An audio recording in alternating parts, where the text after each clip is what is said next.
सुबह की हल्की सी धुंध जब महल के विस्तृत बगीचों पर उतरती तो हवा में एक अजीब सी खामोशी और जादू समा जाता।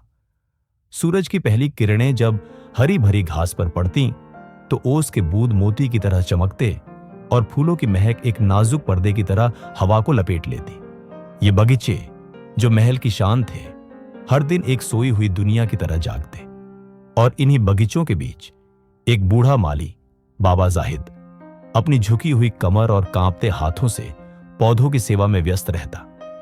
उसके चेहरे पर झुर्रियों का जाल फैला था, लेकिन आंखों में एक ऐसी चमक थी जो राजों से भरी कहानियां सुनाती थी।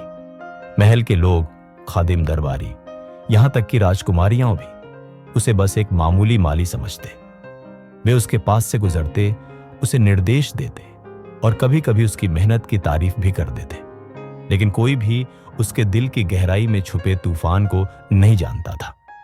बाबा जाहिद कभी ऊंची आवाज में नहीं बोलता, न ही कभी किसी से शिकायत करता। उसकी खामोशी एक ऐसी दीवार थी जिसके पीछे एक महान उद्देश्य छुपा था। दिन भर वह बगीचे में मेहनत करता, नर्म हाथों से फूलों की पत्तियों को सहलाता, सूखे पत्तों को हटाता और नन्ही कोनपलों को पानी देता। वह हर पौधे से इस तरह पेश आता जैसे वह उसका अपना बच्चा हो।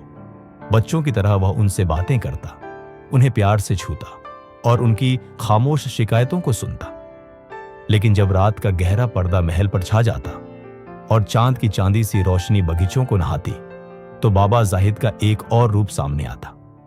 वह चुपके से बगीचे के एक वीरान कोने की तरफ बढ़ता, जहां एक पुराना खस्ता हाल कमरा था। इस कमरे का दरवाजा सालों की धूल से सना हुआ था और इसकी मौजूदगी को महल के अक्सर लोग भूल चुके थे। बाबा जाहिद धीरे से दरवाजे पर दस्तक देता। दरवाजा एक हल्की सी चीख के साथ खुलता और अंदर एक 16 साल का लड़का नजर आता। उसकी आंखों में मासूमियत थी, चेहरे पर शाही वैभव और आवाज में एक ऐसी गर्मजोशी जो बाबा जाहिद के दिल को सुकून देती। बाबा, आज कैसी रही दिन की मेहनत? लड़का मुस्कुराते हुए पूछता। बेटा, फूलों ने आज तुम्हारा नाम लिया, बाबा जाहिद हल्के से हंसते हुए जवाब देता। और तुम्हारी तबीयत? आपकी दुआओं से सब ठीक है, लड़का कहता और उसकी मुस्कान कमरे के अंधेरे को रोशन कर देती। यह लड़का कोई आम बच्चा नहीं था, वह सल्तनत का खोया हुआ वारिस था।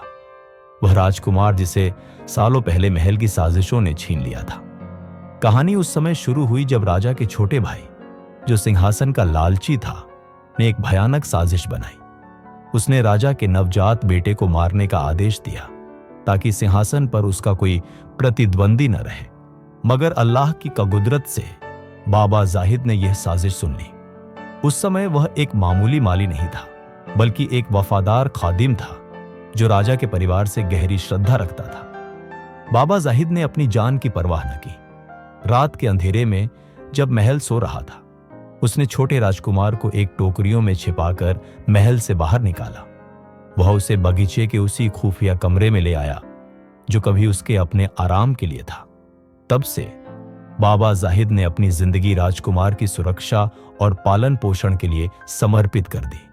वह दिन भर माली बनकर काम करता और रात को एक शिक्षक, एक पिता और एक रक्षक बन जाता। साल बीत गए, राजकुमार बड़ा हुआ और बाबा जाहिद ने उसे न केवल ज्ञान और बुद्धिमानी सिखाई, बल्कि तलवारबाजी, घुड़सवारी और सल्तनत के आचार व्यवहार भी सिखाए। वह उसे कहानियां सुनाता, अपने पिता की महानता की, सल्तनत के इतिहास की और उसके हक की। राजकुमार के दिल में एक आग जलती थी, लेकिन वह बाबा जाहिद की तरह विनम्र और सब्र रखने वाला था। एक दिन महल में हलचल मच गई। बूढ़ा राजा, जो सालों से अपने बेटे की गुमशुदगी का गम दिल में छिपाए बैठा था, गंभीर रूप से बीमार हो गया। डॉक्टरों ने कहा कि उसके दिन गिने जा चुके हैं। सिंहासन खाली था और दरबार में अफरा तफरी फैल गई। दरबारी एक दूसरे पर शक करते, साजिशें रचते और सत्ता की दौड़ में एक दूसरे को नीचा दिखाने की कोशिश करते। राजा का भाई, जो अब भी सिंहासन का सपना देखता था, अपनी चालों में व्यस्त था। महल में डर, लालच और असमंजस का सन्नाटा छा गया। बाबा जाहिद ने यह सब चुपचाप देखा। वह जानता था कि अब समय आ गया है। एक रात जब चांद बगीचों पर चांदी बिखेर रहा था, उसने राजकुमार को पास बुलाकर कहा, बेटा, अब वह दिन आ गया है जब तुम्हें अपनी असली पहचान दिखानी होगी। यह सल्तनत तुम्हारी अमानत है और तुम इसके हकदार हो। राजकुमार ने बाबा जाहिद के हाथ चूमे और कहा, बाबा, आपने मुझे न केवल जिंदगी दी बल्कि एक उद्देश्य भी दिया। मैं वादा करता हूं कि आपकी कुर्बानी बेकार नहीं जाएगी। उस रात बाबा जाहिद ने एक बुजुर्ग मंत्री को विश्वास में लिया जो सालों से राजा की वफादारी निभा रहा था। जब मंत्री ने राजकुमार की कहानी सुनी, उसकी आंखें आंसुओं से भर गईं। उसने बाबा जाहिद के कंधे पर हाथ रखा और कहा, तुमने एक सल्तनत बचा ली जाहिद। अगली सुबह दरबार में एक असामान्य दृश्य देखने को मिला। बाबा जाहिद, जो हमेशा पृष्ठभूमि में रहता था, आज दरबार के बीच में खड़ा था। उसके साथ एक युवा था जिसका चेहरा शाही रोशनी से दमक रहा था। बाबा जाहिद ने बुलंद आवाज में कहा, यह है हमारा राजकुमार, सल्तनत का सच्चा वारिस। उसने पुरानी दस्तावेजें, शाही मुहरें और गवाह पेश किए जो राजकुमार की पहचान साबित करते थे।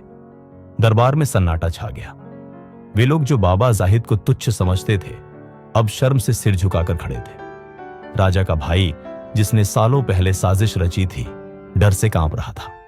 बूढ़ा राजा, जो अपने अंतिम दिनों को जी रहा था, अपने बेटे को देखकर उठ बैठा। उसकी कमजोर आंखों से आंसू बह निकले। उसने राजकुमार को गले से लगा लिया और कहा, मेरे रब का करम और एक माली का सब्र आज मेरी साम्राज्य को वापस लौटाया। राजकुमार सिंहासन पर बैठा। उसने अपनी पहली आज्ञा में बाबा जाहिद को साम्राज्य का सबसे बड़ा रक्षक घोषित किया और उन्हें सम्मान और इज्जत से नवाजा। लेकिन बाबा जाहिद ने विनम्रता से सिर झुकाया और कहा, राजकुमार, मेरा दिल फूलों के बीच बसा है, मुझे वहीं रहने दो। उस दिन के बाद बाबा जाहिद वापस अपने बागों में लौट आया। वह हर सुबह वहीं फूल सहलाता, वही कोनपले पानी देता। लेकिन अब महल के लोग उसे सम्मान की नजर से देखने लगे थे। वे जान चुके थे कि सच्ची महानता न तो ताज में है, न ही सिंहासन में। वह बलिदान, वफादारी और सच्चाई के दिल में बसती है। और राजकुमार, वह एक न्यायप्रिय सम्राट बन गया। उसने अपने साम्राज्य को प्रगति दी, अपने लोगों को न्याय प्रदान किया। और हर रात जब वह अपने कमरे में अकेला होता, वह बाबा जाहिद की शिक्षा को याद करता। उसके दिल में हमेशा एक दुआ रहती कि वह कभी उस माली की सच्चाई और विनम्रता को न भूले, जिसने उसे न केवल जीवन दिया बल्कि एक महान उद्देश्य भी दिया।